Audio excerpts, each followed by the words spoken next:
Hey gang, I thought I'd make another video. If you watch my channel, you know I find a lot of cool stuff at thrift stores. I'm pretty partial to technical things. Um, I pretty much taught myself to be a bicycle mechanic back in the day before Craigslist became big. I would occasionally find a really decent bike to learn to fix up.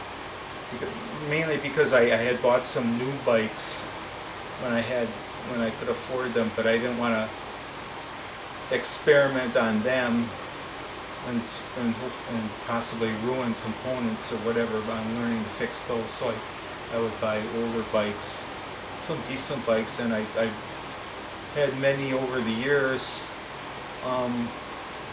About a year ago, at the time I'm making this video, I sold some off, and I want to sell some more off. I made a video where I made a really lucky find where I found a Trek 520 for only like $6 or $6 or $7, and then I restored that and made a follow-up video. Well, I made another great find today, and I think that what I found today actually tops that find, and I'll show you what I got.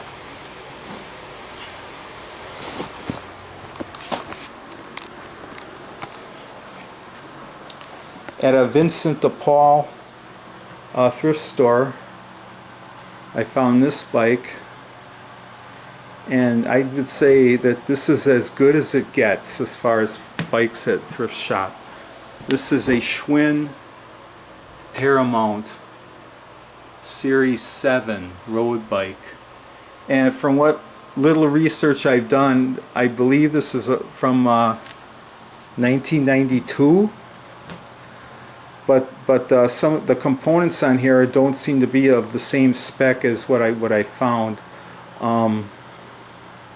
What I found is that this should have Schwinn or Shimano, like Ultegra drivetrain and brakes, but this has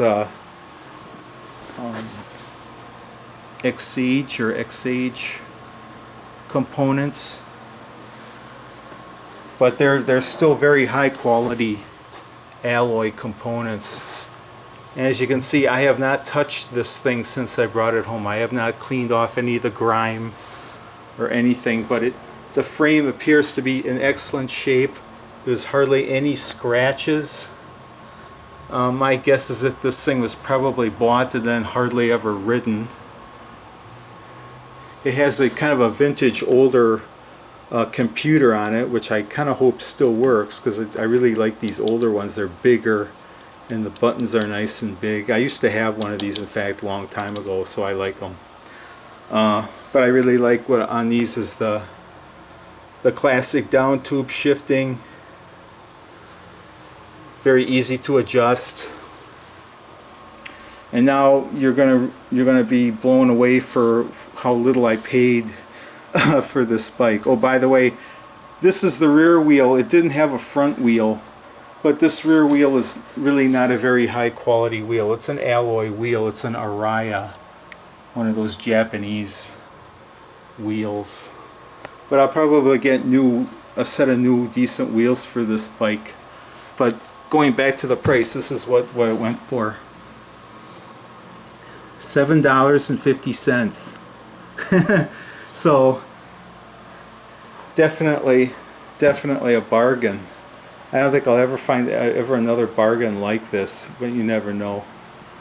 But I think maybe I may put this aside for now, and then I'll probably make some videos as I restore this bike and post them on my channel here. But like I said, this is a Schwinn Paramount from '92. I don't know how much this bike sold new, but it was definitely a lot. And if you know the history of Schwinn, very soon after this, I think maybe a couple years after this, the original Schwinn company went bankrupt.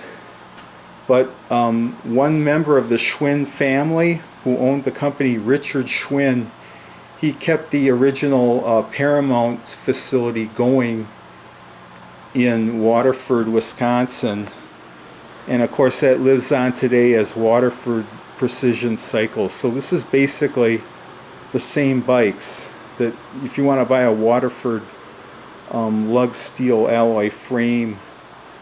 This is basically the same as the Schwinn Paramount here. And as far as the frame goes, this is see, it just says that little Schwinn decal there, but it doesn't have, you know, any other ideas being, you know, Schwinn.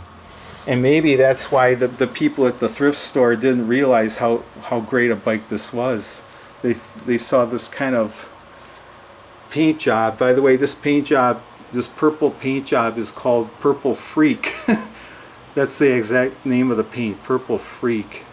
So all in all, like I said, it's going to be a great bike there. The tubing is Tang, and it's, of course, it's chromoly alloy steel, and it's lug brazed construction. I know the lighting isn't too good in here, but you can kind of see the detail there. So like I said, if you're interested in vintage bikes, I hope you, if you haven't already, if you want to subscribe to my channel, you'll probably see more of me working on this bike as I clean it up and restore it. So with that, I hope to see you again real soon. Bye for now.